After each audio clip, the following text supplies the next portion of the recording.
Yes, love's a secret weapon. Yeah! Hi, I'm Donna Loren. And I'm Dr Adam Gerace. And you are listening to Love's a Secret Weapon podcast.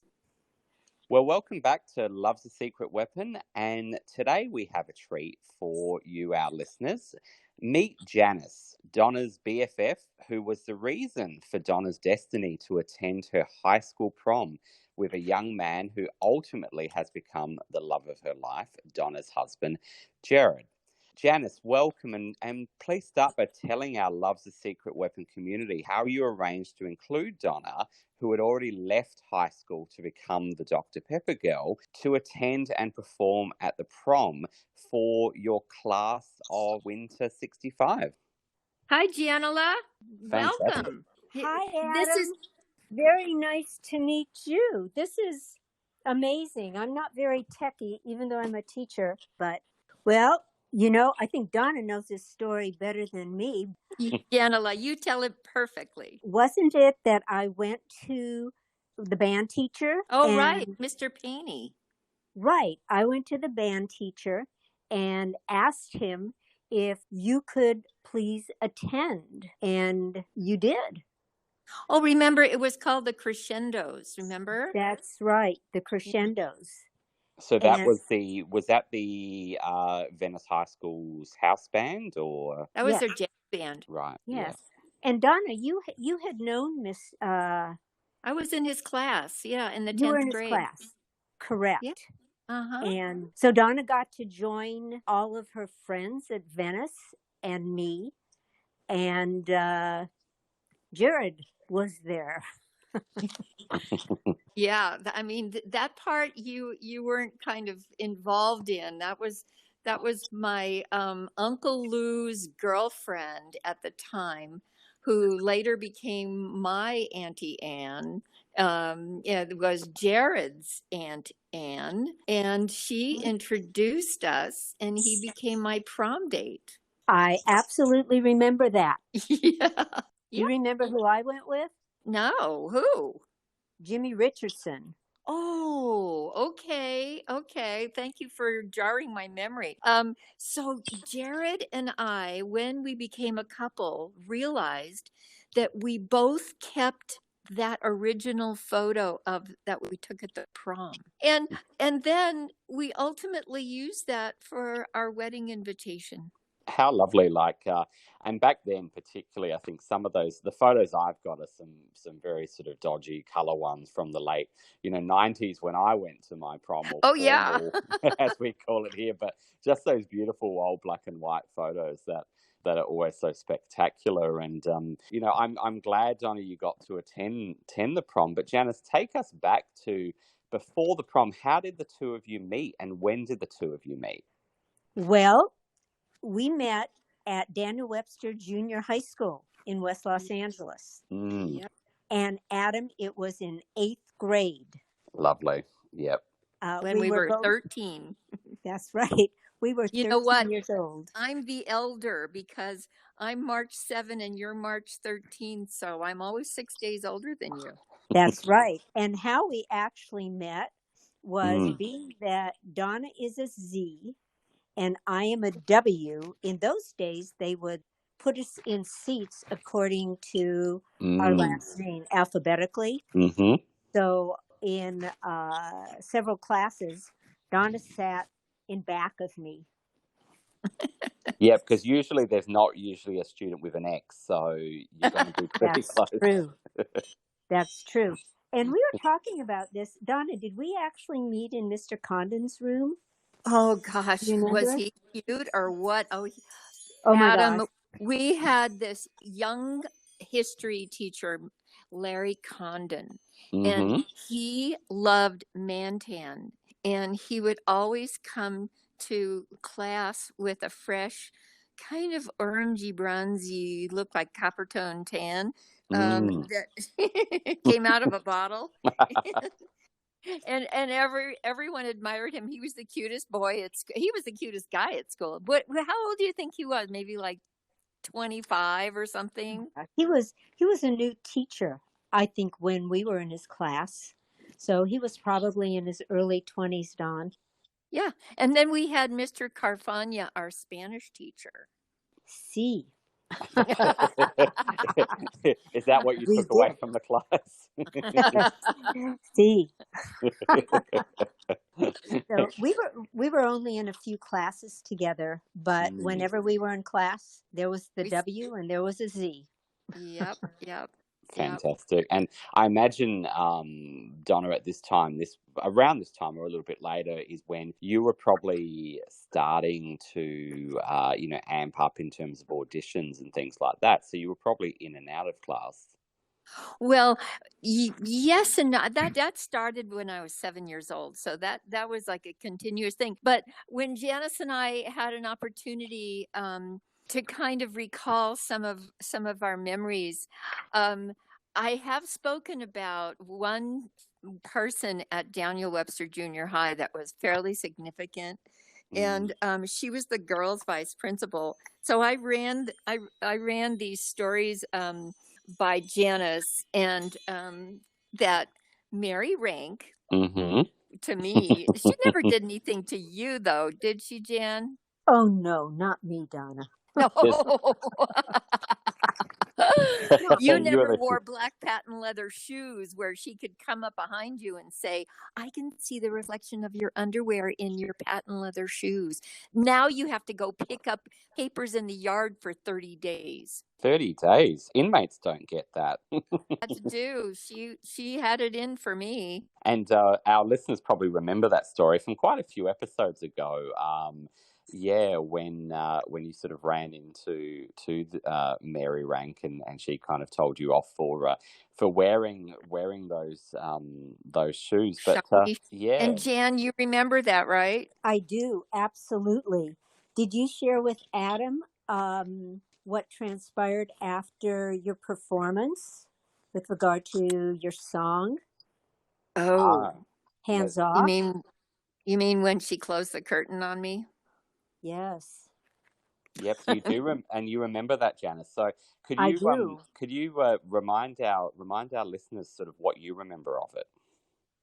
Well, Donna performed Hands Off, Don't Touch, and I guess at that time she felt it wasn't appropriate, and she cut Donna off.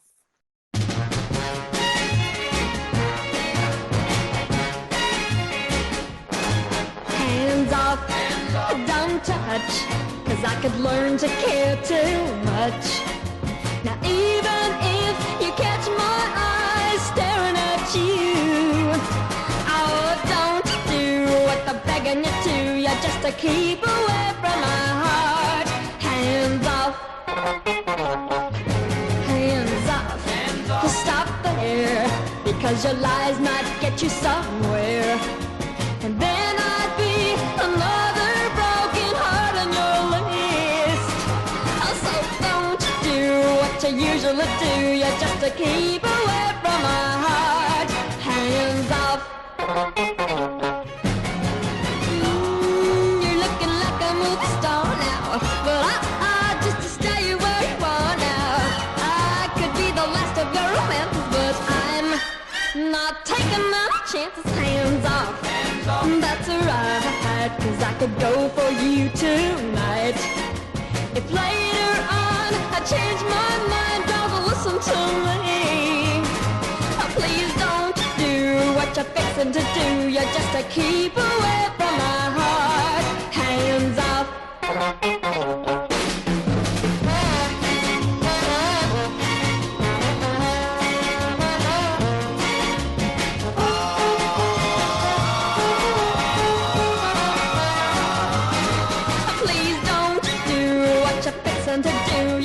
Keep away from my heart. Hands off. Oh, well, maybe just a little kiss. Then you can put your arms around me like this. Oh, my baby, that's good. Honey, that's nice. Ooh, I like it like that. Oh, baby, that's good. It was, just like that. Right. And What did all the kids do? Was it the curtain went down and that was the end of it? That was just the end of it. Yeah. Hey, I Donna, know. did she talk to you about? She talked to you about it. No. No? What I think what it ended up being was I put the show on. I was like, I organized it and auditioned the all the students that performed that day and put it all on. And then when it came my time at the very end, she cut me off and dismissed the audience. So it was like, nobody got to say thank you. Nobody got to take a final bow. And so maybe just it's probably a good way of putting it. Yeah, a disappointment though to have that happen. And I'm interested in how many kids at Daniel Webster ended up at Venice. Was it the two of you? Was it multiple people or many? Many. Yeah, many of us. In fact, Adam, we still keep contact with many of our high school friends. And Donna and I were talking. We still have friends from elementary school that we've connected with, and we've had reunions. You've organized those reunions, right? I have. Donna and I went to a different elementary school, but where Donna went to elementary school and I went to elementary school, they fed into Daniel Webster Junior High. Then most of us went on to Venice High School. So, but did you start at Mar Vista? I did. Okay, because I was in kindergarten there, and then Grandview Boulevard Elementary opened up. So then I was transferred because that was more in my neighborhood. And see, I wasn't in kindergarten there. I didn't come until 4th grade. Oh, where were you? I was at Crescent Heights Elementary School in Los Angeles. Okay. Why? Tell me. This is new information. Was your dad and mom were in business there or what? We just moved out of that area. We bought a house, and it was a very nice area where we lived. You lived in that area, and we just one day picked up and bought a house and moved to West Los Angeles. Yep. Palms and Rose Avenue, right? Or what was the primary street? Sawtell and Rose. Sawtell and Rose. Okay. See, it was meant to happen. Yeah. Absolutely. The universe supported us to make that connection. Absolutely. And Jan, I used to love spending time at your house with your mom. I'd walk in the house and your mother Alice would be sitting at your little kitchenette dining area, and she would have her leg crossed over and she might have a cigarette. Right, a cigarette in her mouth, right? Yeah, and her blonde, very, very blonde hair, but she gave me so much sense of unconditional love, and I just loved going to your house. And then of course, is it true? I'm trying to remember. You had such strong red hair in those days, and your favorite colors were so typical of the 60s, which was powder blue and olive green. Is that true? Oh my gosh, you remember. And Donna, I want you to know my mother loved you. I adored you. And then your dad, Irving. Your dad, wasn't he did he have a deli or? No, not at that time. He had a garage and gas station. Wow. Oh my goodness, he went from gas station to a deli? You got it. Oh boy. Well, your parents were absolutely wonderful, and I also remember your siblings, your sister and your brother, and it was a really, sweet home environment. I really loved going to your house and all those, until I had to pack up and hit the road. And then, Janice and I stayed in very close contact so that you could, kind of hang out with me while it was kind of like the most normal thing that I could do. Have my girlfriend with me to, be on set. And it was exciting for you, right? Oh my gosh, Adam, we were talking last night. Mm. I was jarring my memory about all these amazing experiences I have, aside from having the gift of Donna's friendship. Mm. I was laughing. I cut school several times so I could go on set with her. Yeah. I remember cutting school one day and going on the Shindig set. Yes, tell us about that. It was several times. And for me, oh my gosh, hanging out with the Righteous Brothers at breaks. And I was reminding Donna that one show I usually would sit in the front, and right next to me was Aretha Franklin and Sam Cooke. Oh, amazing.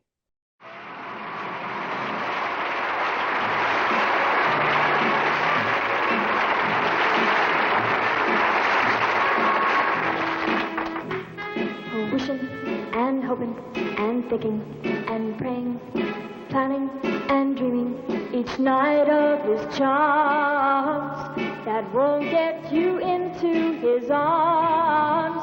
So if you're looking to find love, you can share. All you gotta do is hold and kiss him and love him and show him that you care. You gotta show him that you care just for him. Do the things he likes to do. Wear your hair just for him. Girl, you won't get him thinking and praying, wishing and hoping, just wishing and hoping and thinking and praying, planning and dreaming. His kisses will start. That won't get you into his heart.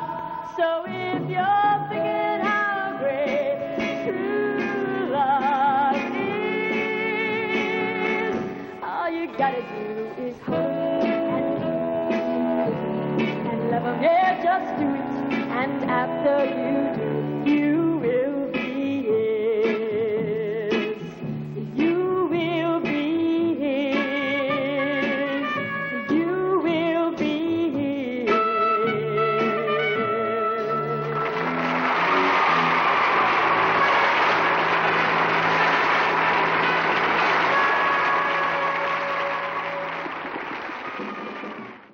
That's amazing. Yeah, I'll tell you, it was well worth cutting class. And they probably saw you on TV that night to know that you had cut class as well. But Oh my gosh. Well, and so they did. And so what? I was with my BFF Well, to be there darling, to support her. don't you think, I mean, at Dr. Adam and Janis, don't you think that education can come in all forms? So, Absolutely. lots of us go to school to learn, but, when the time comes for us to venture out into the world, that becomes our education as well. absolutely. It comes from all parts. And I'm just thinking, did you Janice, were you also on the Dr. Kildare set as well? It's funny. Donna reminded me of that, Mm. that I did go with her. Well, I just remember that I had some time in between, scenes, and so you and I left that soundstage of Dr. Kildare, and Man from U.N.C.L.E.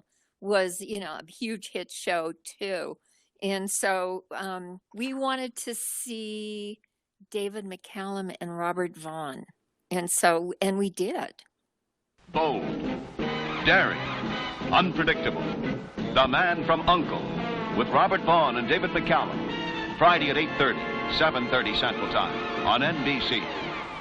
We saw David McCallum. I mean, he was kind of like the hot number, besides Richard Chamberlain, obviously. But we went on their set too. Do you remember? You know, I'm going to have to put myself into a hypnotic state and remember that.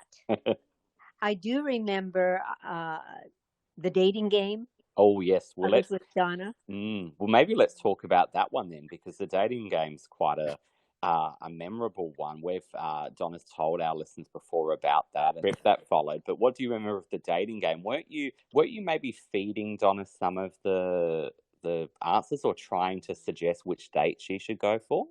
Well, I think I was giving her looks. She reminded me. I was giving her looks. But Jim Lang he was hip to it, and he kept standing in front of you so I couldn't see you, helping me make a choice because I wasn't really paying attention because I went there, it was like another gig, another promotion for a song or whatever, and I really wasn't paying attention to playing the game, so I was counting on you to help me make the right choice. And Jim Lang, saw, that I was looking for you. And so he kept moving to block you. And we have 3 eligible bachelors who are more than adequate for that purpose. Let's meet them. And here they are. Fellas, good luck. Well, I tried. Donna. You know me. I always try. I know you do. Of course you do. You always do. You would have tried to get her the better date, but oh well, that. And Adam, there's something that also came up because Janice and I have something else in common in a different time period, but she and I were both contestants on a local television talent scout show called Al Jarvis. Yeah. I was much younger when I was on there, but Janice loved to dance, and to this day is a really good dancer, and married someone who loves to dance as well. And I think that's your passionate pastime, isn't it? Well, I do love to dance. I dance for my students these days. Oh boy! They kind of give me looks, but it's okay. When they walk into the class, I have music going all the time, and I'm dancing around. Some of them will join me, but most of them look at me like, "Oh my God, this is my teacher." They'll appreciate it much. They'll appreciate it later. I have fun. Well, that's it. They don't expect to have fun in a classroom. So, I definitely am fun.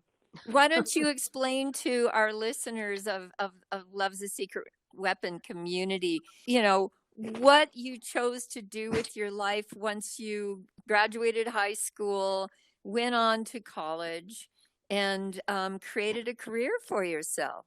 I would love to. I am so fortunate that I live my passion every day that I enter my classroom.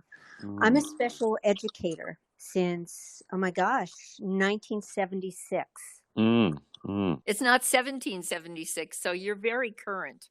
I am current. 1976. That's still a long time ago, Don. I know. I'm not counting. And it's the only profession that I have pursued in my life.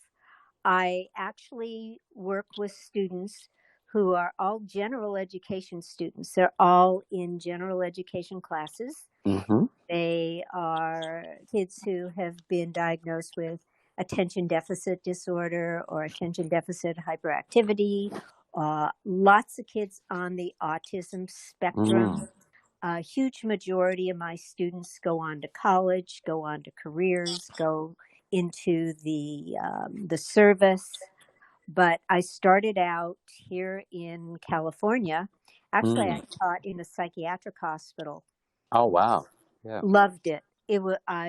I loved that job.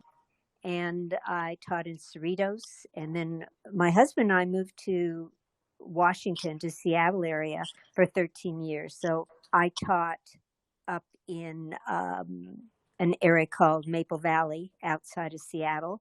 And then I was really fortunate. I came back and I have an amazing job at Newport Harbor High School in Newport Beach. Fantastic. And the unusual thing, for me anyway, is that you have high school students that begin with you in the 9th grade when they're around 14. And they continue year after year with you. You have relationships with these kids until they graduate. So they're with you for 4 years. That's phenomenal. Well, Donna, it's not until just they graduate. In fact, I'm going to be going out to lunch. One of my ex-students, she just got her master's degree in psychology, and she wrote a book. Oh, wow. And whenever she's down here in Orange County, we go out to lunch or to dinner. And I have several students like that who every once in a while I get a phone call or I get a text. Miss Weitz, can we meet?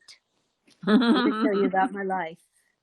And that tells you the impact that you can have on students, which we all know. We all have those teachers, 1 or 2 or maybe more if you're lucky, who had that impact on your life, whether you knew it at the time or you think about it later and realize in what direction they helped you to go. Did you always want to be a teacher? Is that what you decided after high school, or?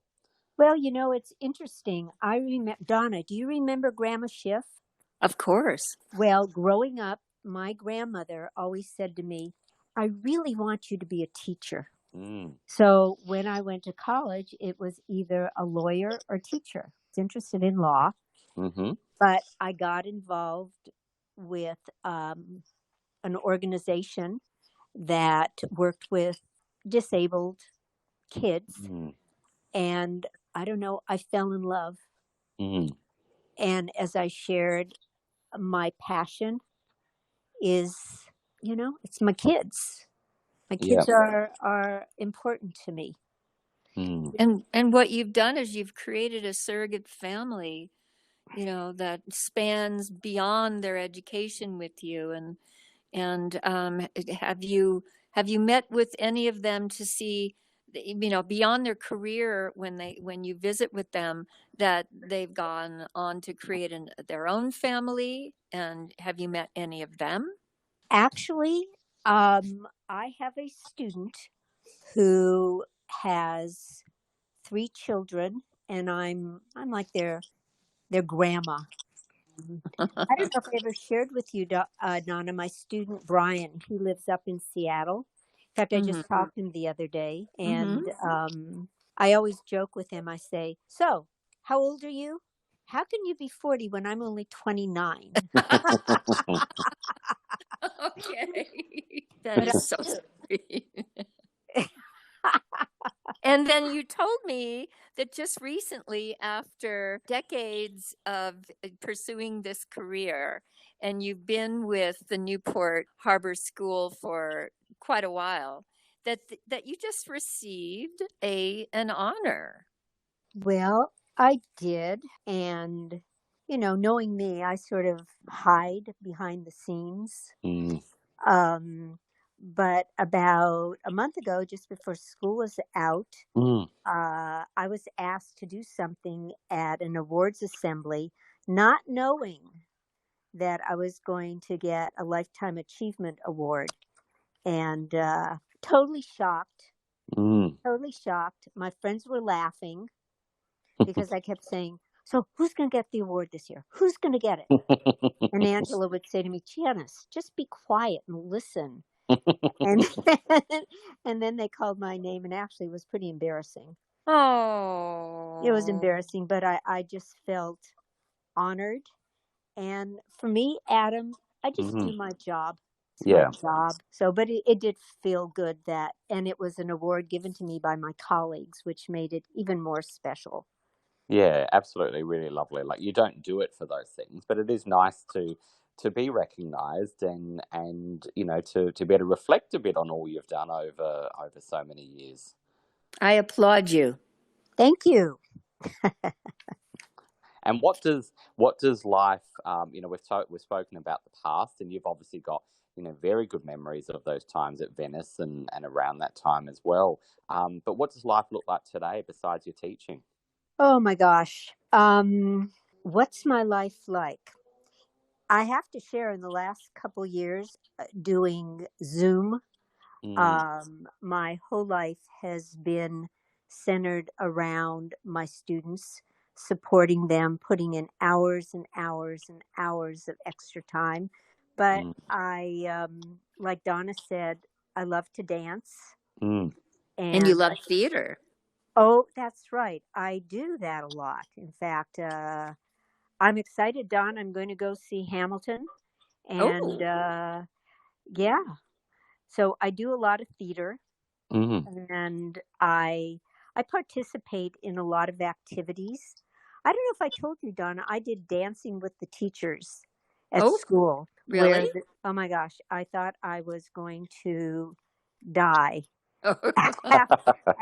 after rehearsals. What did you choose to do? Oh, it wasn't me, but I danced. Two of the girls chose me to be on their team, and they choreographed a number to YMCA, some other songs, and it was hip hop. I don't do hip hop. What did you wear? Tell me what you wore for hip hop. Well, I was in the YMCA song, I was a biker chick. So I had a friend who had this biker attire. I'll have to send you a picture. I had a vest, a biker vest that said Harley Davidson, and I had fringe pants, and I had boots, and what do they call that thing that they wear on their heads? A helmet? No, aside from a helmet, it's like a bandana, or yeah, it's like a bandana. Okay. It said Harley Davidson, and I had jewelry on. It was fun.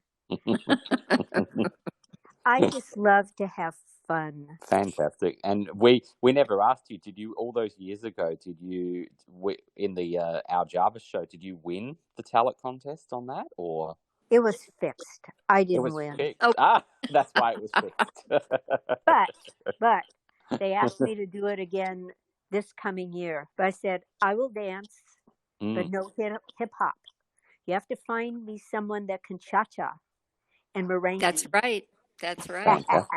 Or you know what? Why don't you bring your husband to school and let him be a guest star, and you can tango? Oh, good idea. Tango and West Coast swing.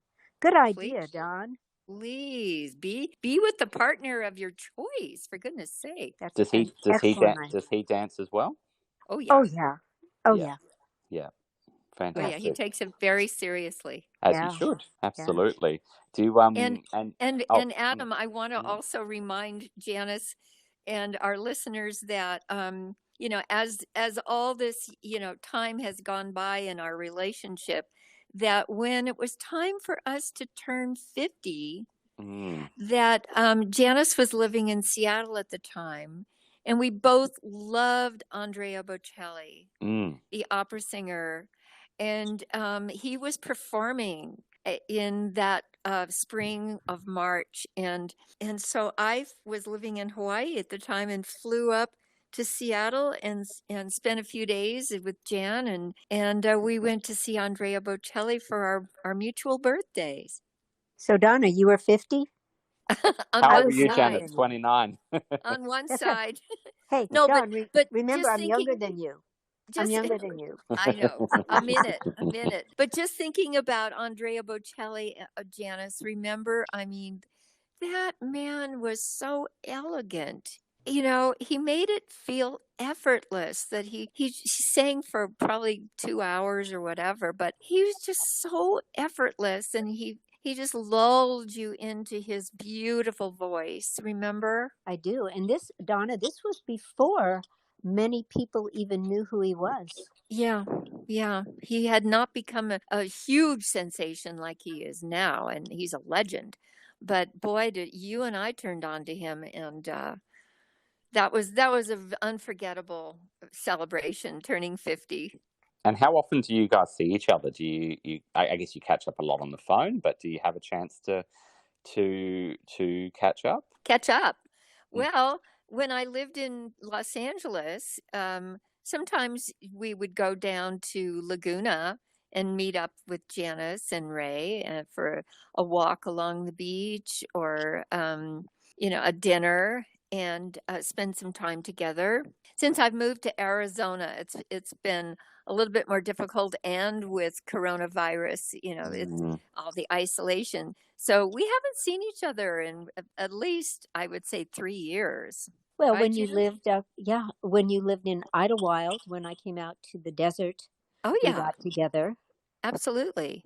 And then sometimes, Jared and I would sleep over at your place in Laguna. Right. Yeah, Right. it's hopefully we're coming out of all this, because it does seem like we thought in 2020, we're like, how long will this last? A couple of months, a few months, and we're here a couple of years later. So it's I know we're all everything's starting to open up again, but it would be nice for everyone to be able to reconnect. But that's the thing about old friends, that when you've you can't make old friends, but once you do have them, time can pass, but it doesn't really. No. I wanted to share, Donna, we were talking last night about when we first met and how long we've been friends, and that short period of time when I was on my path and you were on your path, and we weren't connected. And then all of a sudden, Adam, I went to Sedona, very spiritual. So the spirit brought us back together. My husband and I, just right after we had gotten married, we took a road trip. And I just happened to have family living in Sedona. And I remember Diane called me and said, "You won't believe this, but Donna lives here." And the minute I got to Sedona, I called Donna, and it was like we were never apart. I think we figured out how many years. It might have just been about 10 or so. 13 years. 13 years that Yeah. we were just on different paths in our Well, lives. you were developing your career, and I had retired from mine and started a family, and Right. yeah, and that takes both of those things take a total commitment. Yeah. And you were living in a region, in a part of California, Southern California, that really was not that easy for me to just easily connect to, especially having babies and and setting up a life. And so yeah, but I think there's always been a connection, even when there's no physical contact or even verbal communication. There's still a connection because, like you say, Adam, do you have you ever experienced a parting with someone you've known for a long time, and then you have that absence, but it comes back?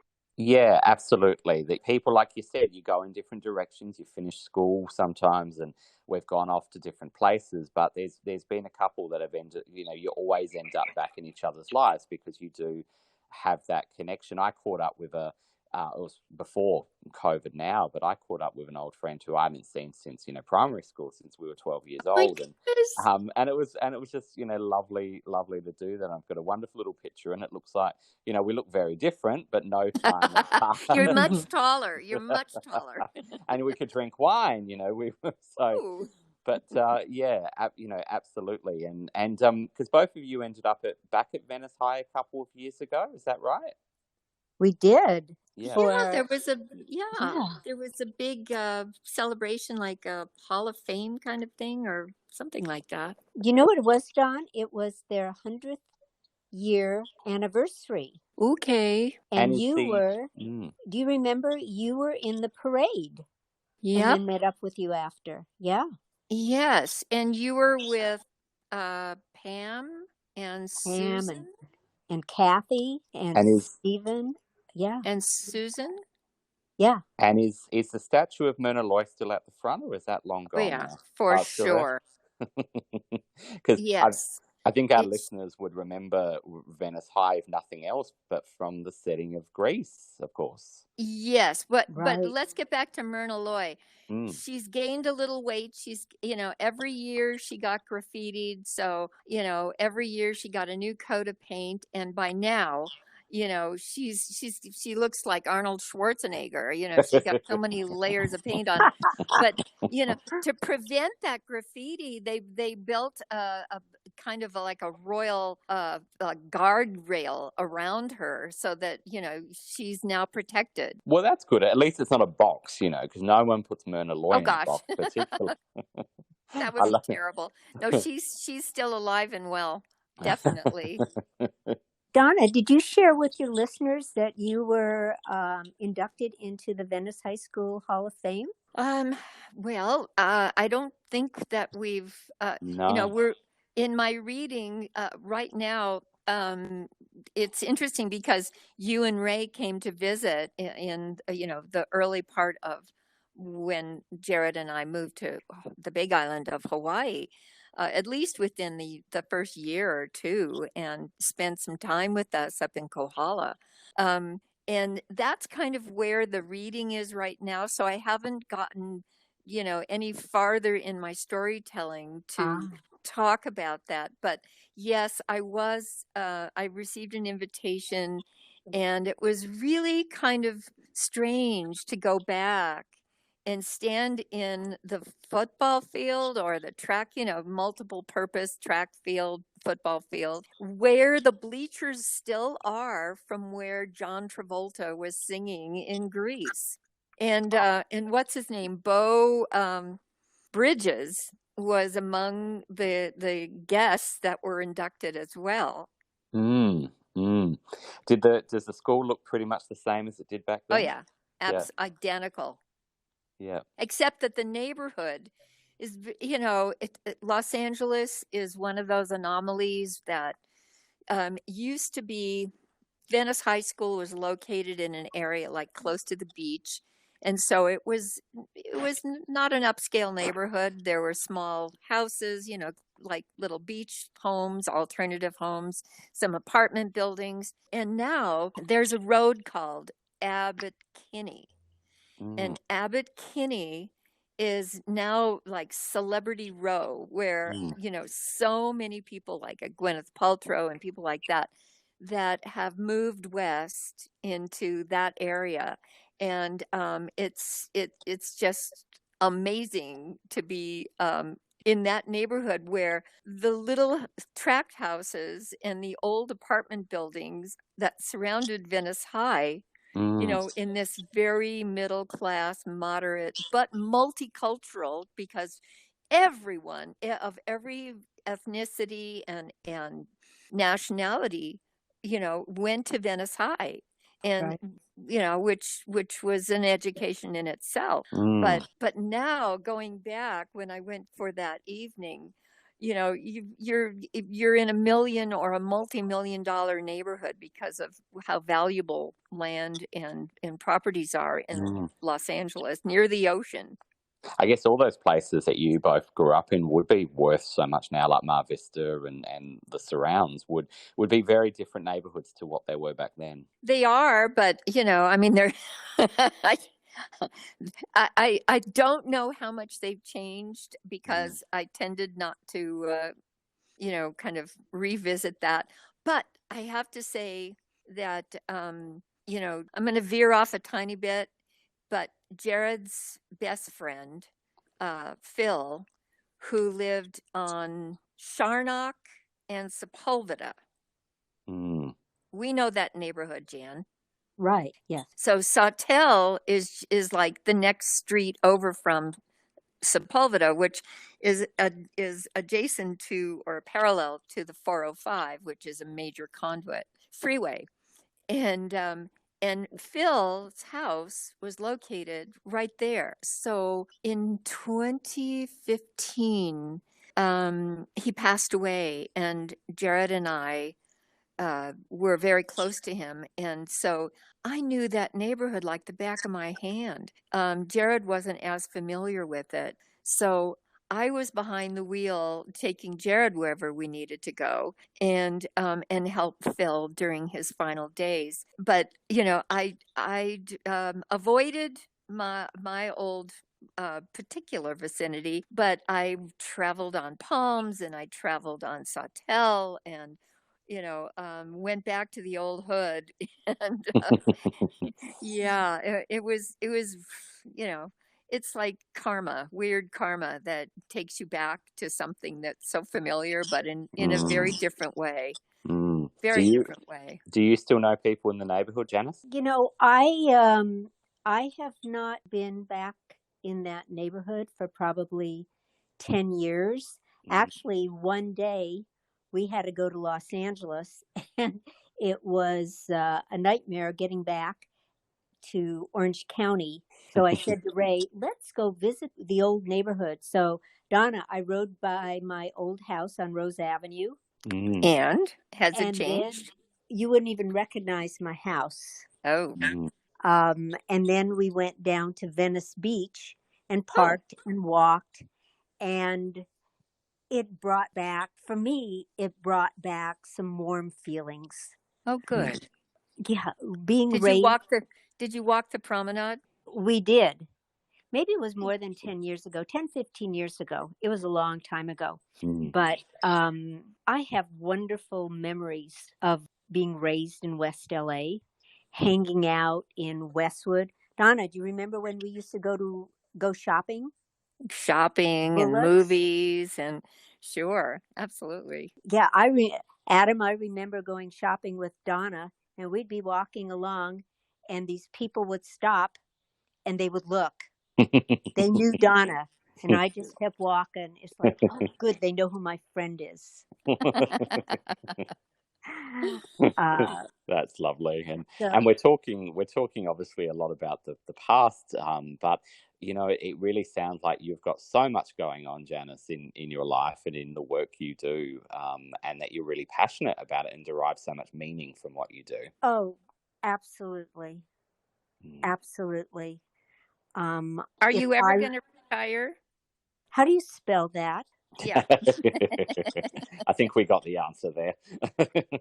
I always tell people we just had a teacher retire, and believe it or not, he was 80. He just had his 80th birthday. Oh, excellent. Kids loved him. Absolutely adored him. So my friends say, don't you have anything else to do during the week? And I always say, I'm going to retire the same time Joe retired. Oh, maybe.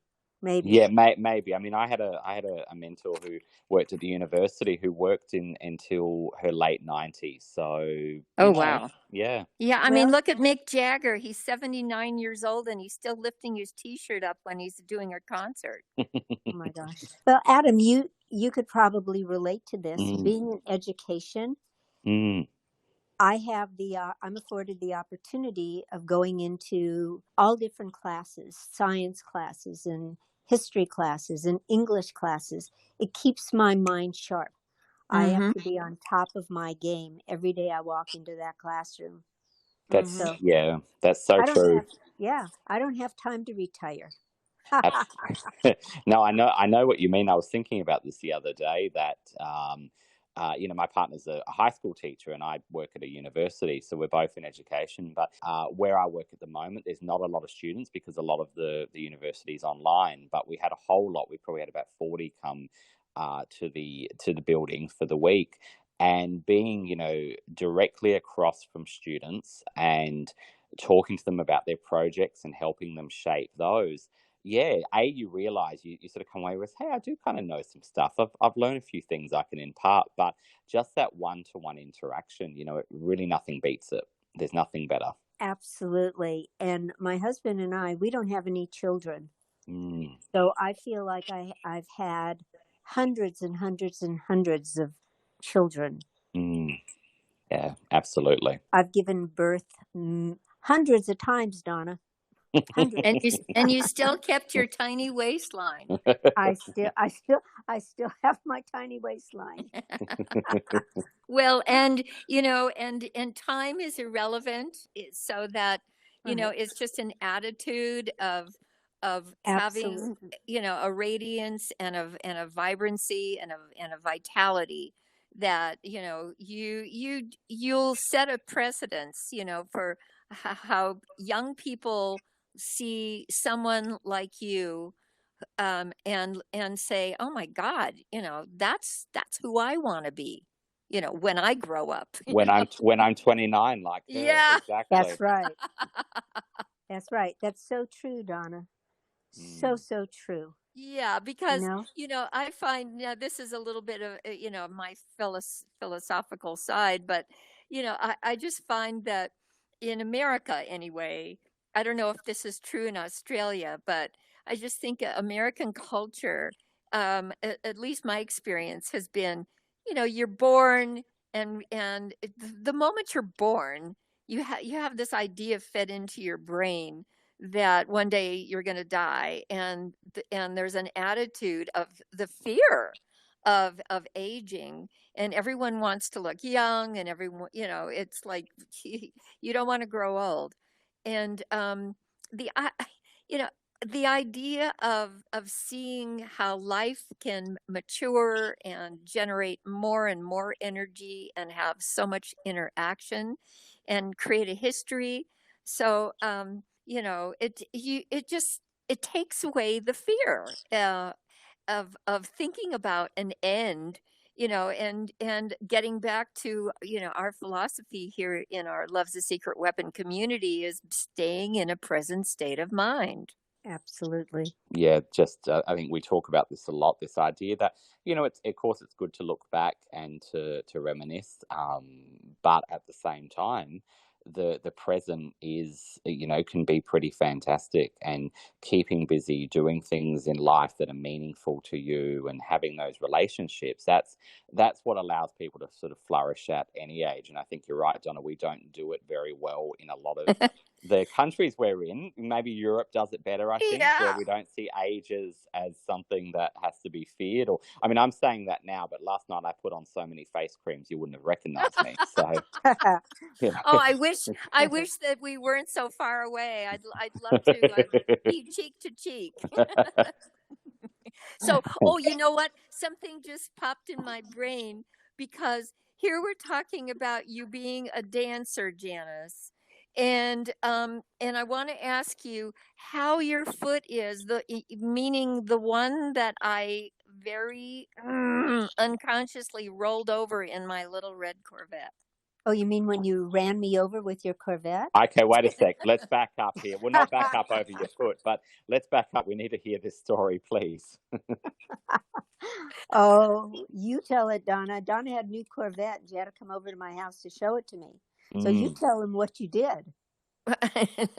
Well, first of all, you tell our listeners that, you know, what you told me is that you were surprised that I could Could Come run over to over my- you. What? Oh no, come over to the house. Right. come over. Yeah. Right? Yeah, Donna was very well watched over by her father, especially stepfather, Maury.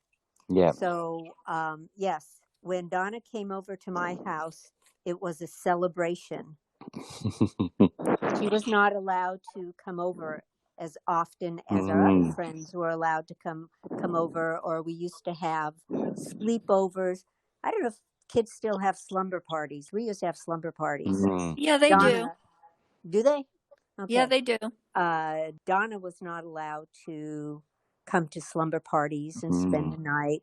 But somehow, I guess your parents, they trusted me and my family, and you were allowed to come over.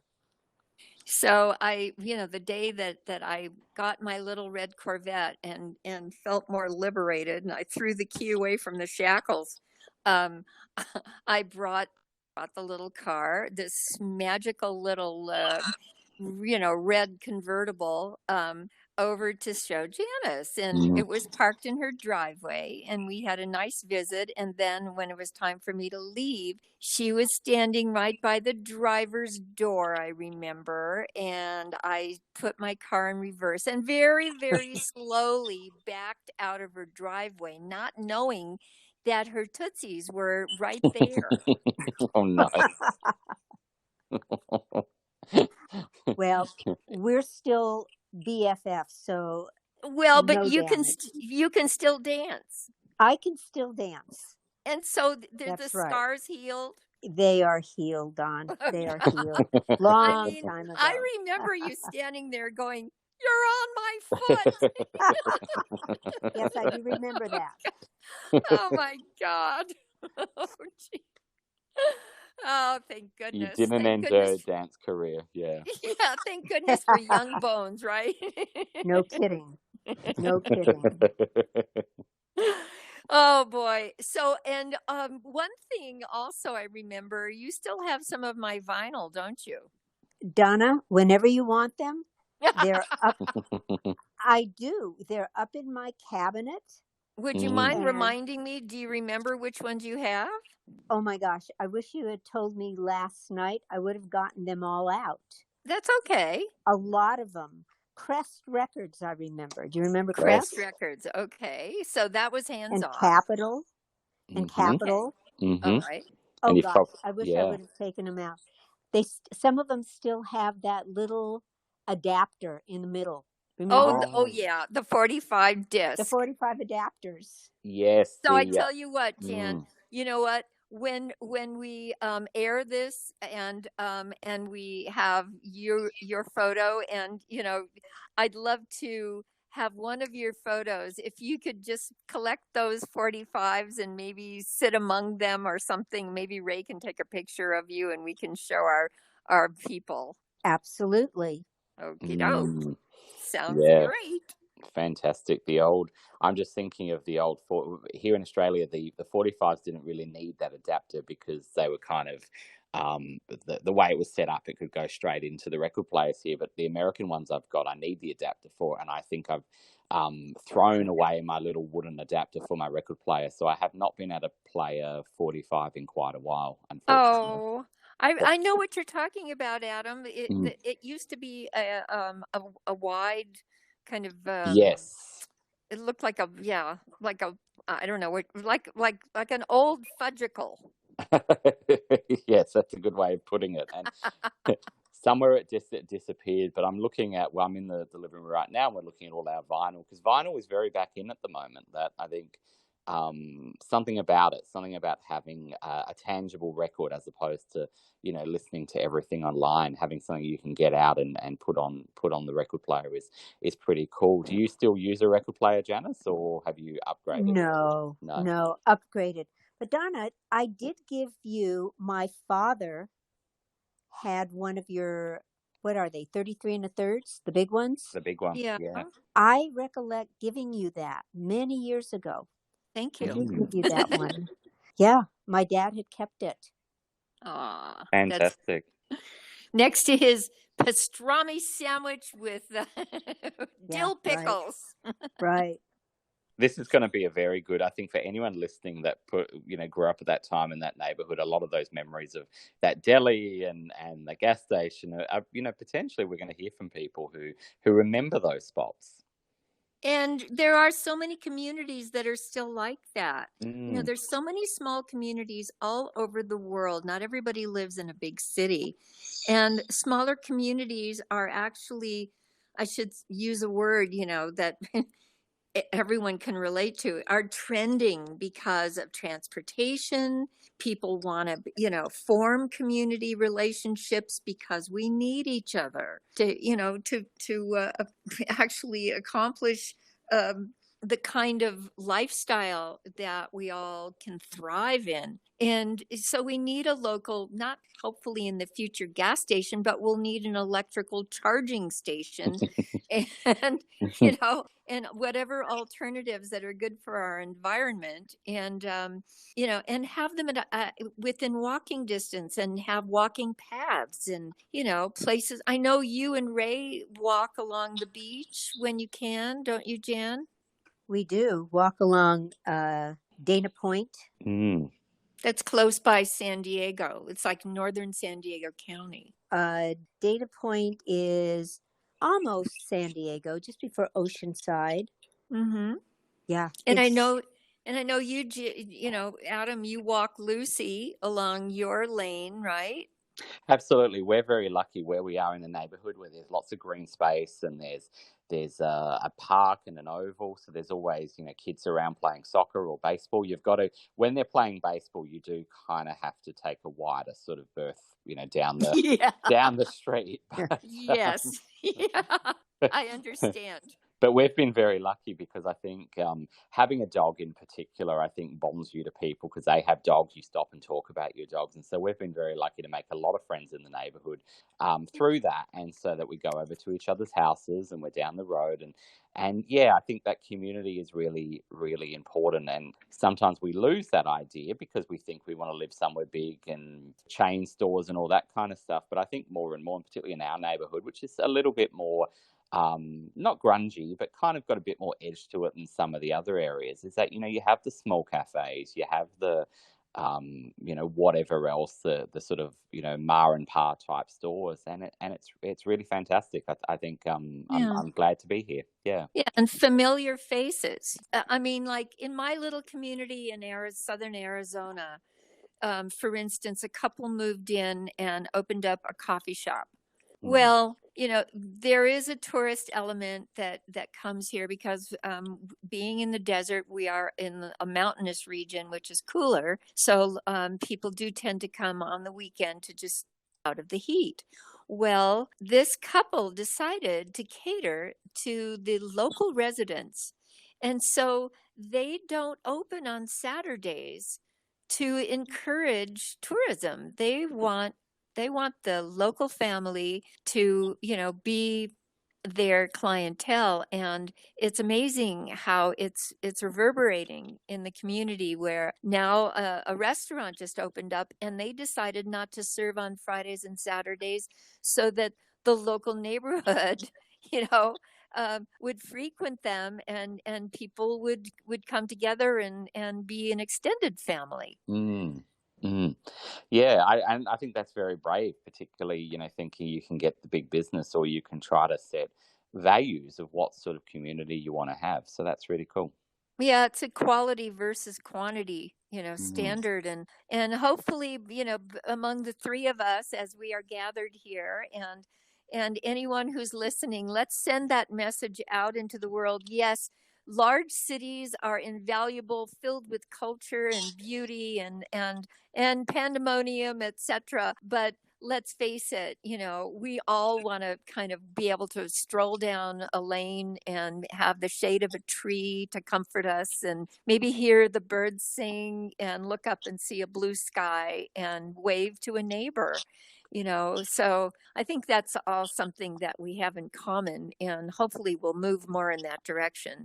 Yeah, absolutely. And I was just thinking, and I want to ask Janice a question as well, but, you're talking about the birds. That's all great until I've got these hanging baskets with kind of that kind of straw in them that's perfect for birds' nests. So the birds are nesting at the moment, and so they've ripped apart my hanging baskets to take all the straw, but that's fine. They need it more than I do, so that's okay. But they're going to increase their population. Well, they are, and they'll be coming back next year, and that'll be fine. But Janice, I was going to say, just as a teacher, as we do sort of get towards the end of our conversation, what's the best?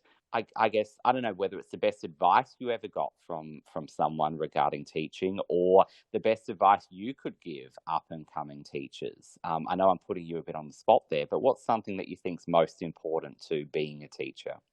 Well, you're asking the right person. I always say I had a student teacher for this last year. And what I told Melissa, I said, Melissa, you can always learn how to teach a lesson. You can always learn how to have fun activities to support your teaching. The most important aspect of teaching for me over these, how many years? Oh my gosh, 40 some odd years. Number one, love your students. No matter if they're bad little boys or girls for the day, you have that heart-to-heart connection. You love them. You listen to them. especially these days. And as I shared, I teach in high school. Many people will say, "Oh my God, you teach high school? Poor you." And I say, "No, not poor me, lucky me." Mm. So you listen, you communicate, you don't judge, and you're there when you're needed. Mm-hmm. I've always felt that way. I might not be, my job is basically support. So I'm not an English teacher, or I'm not a chemistry teacher.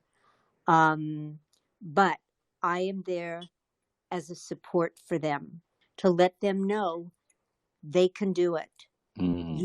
You're smart. You could live your best life and have your hopes and dreams come true. I've always believed that. I as you probably get, I'm passionate about what I do, and it's a very important profession.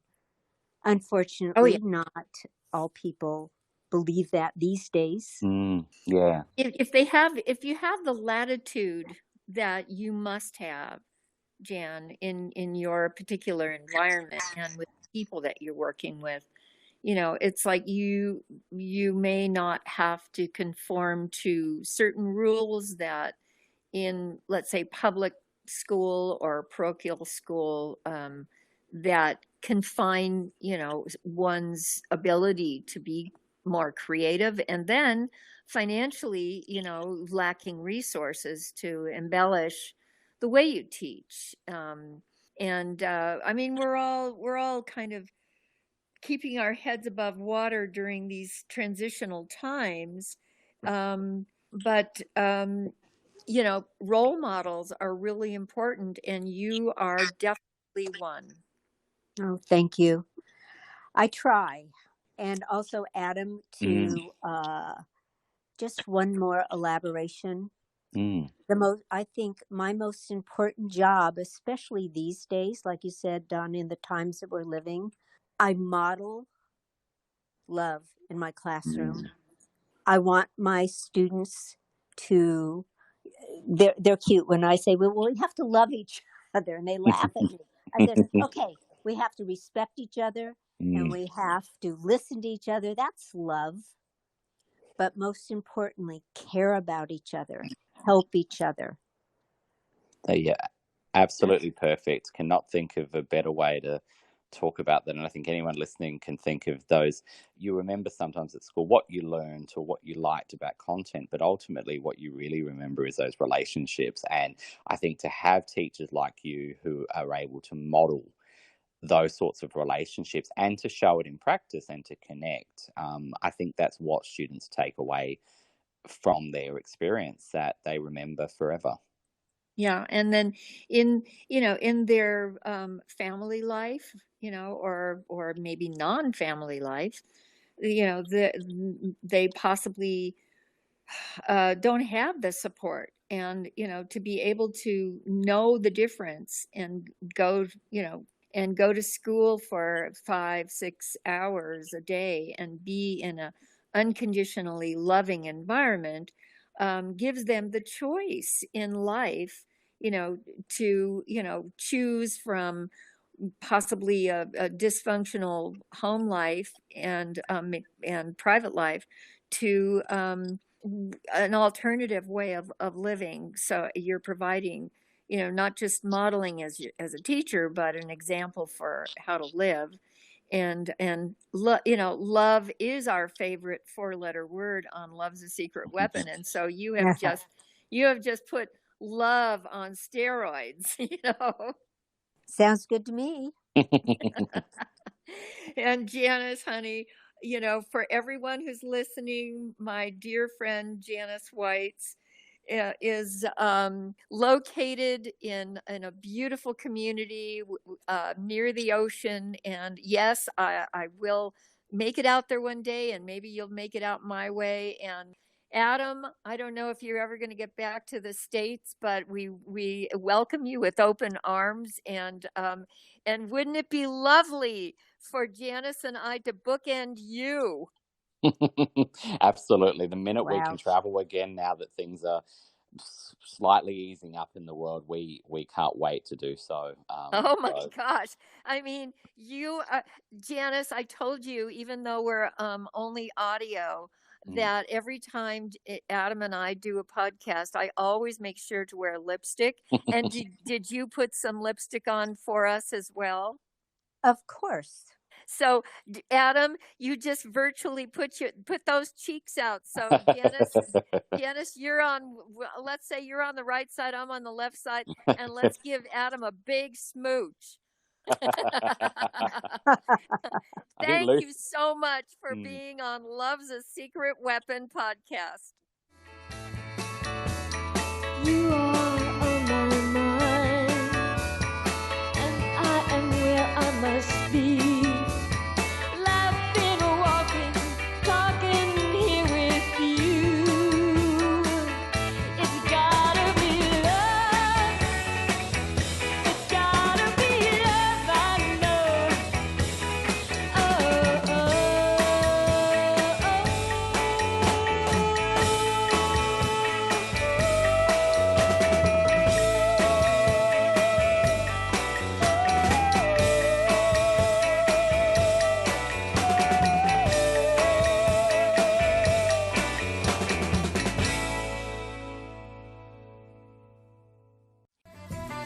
yes, love.